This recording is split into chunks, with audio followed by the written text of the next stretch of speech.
हम सभी लोग मेन हॉल में बैठे बैठे चर्चाएं कर रहे थे।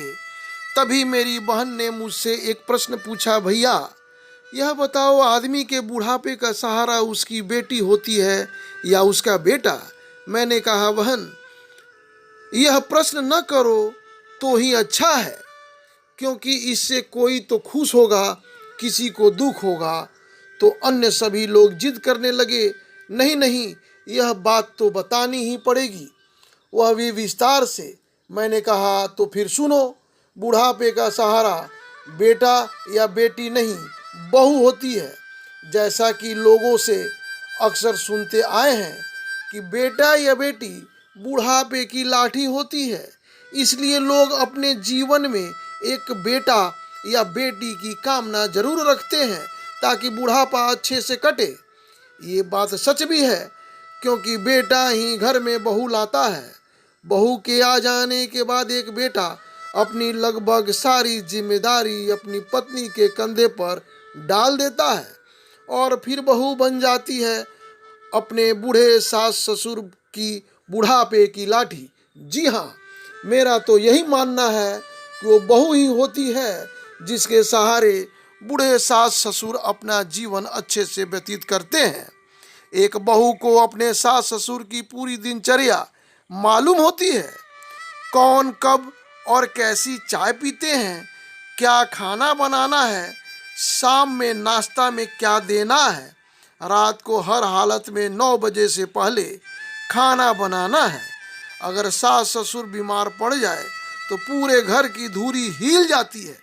परंतु यदि बेटा 15 दिन की यात्रा पर भी चला जाए तो भी बहू के भरोसे घर सुचारू रूप से चलता रहता है। बिना बहू के सास ससुर को ऐसा लगता है जैसा उनकी लाठी का किसी ने छीन लिया हो। वे चाय नाश्ता से लेकर खाना के लिए छटपटा जाएंगे। कोई और पूछने वाला उनके पास नहीं होता, क्योंकि बेटे के पास समय नहीं है, और अगर बेटे को समय मिल जाए भी तो वो कुछ नहीं कर पाएगा, क्योंकि उसे ये मालूम ही नहीं है कि माँ बाबूजी को सुबह से रात तक क्या क्या देना है। क्योंकि बेटे के चंद सवाल हैं और उसकी जिम्मेदारी खत्म।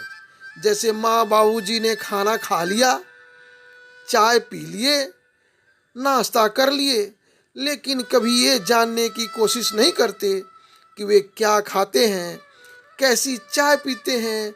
ये लगभग सभी घरों की कहानी है। मैंने तो अधिकतर ऐसी बहुएं देखी जो अपनी सास की बीमारी में तन मन से सेवा करती हैं। इसलिए मेरा मानना है कि बहू ही होती है बुढ़ापे की असली लाठी। लेकिन एक बात और सच है कि आप में भी अक्ल होनी चाहिए कि हर वक्त मेरा राजा बेटा, मेरी रानी बेटी की तरह रट छोड़ मेरी अच्छी बहू रानी की रट लगानी चाहिए। अतः अपनी बहू में सिर्फ कमियां न ढूंढें, उसकी अच्छाइयों की कदर भी करें। बहू की त्याग और सेवा को पहचानिए। बेटे एवं बेटी से पहले बहू को अपना मानिए, और मेरी बेटी मेरा अभिमान, मेरा बेटा मेरा अभिमान कहना छोड़ा गर्व से कहो, मेरी बहू मेरा अभिमान। तब देखिए परिवार में कैसी होती है बदलाव। आशा है यह पारिवारिक प्रसंग आप सभी को पसंद आई हो, तो चैनल को सब्सक्राइब करना ना भूलें।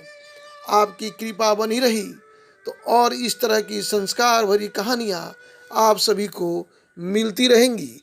धन्यवाद।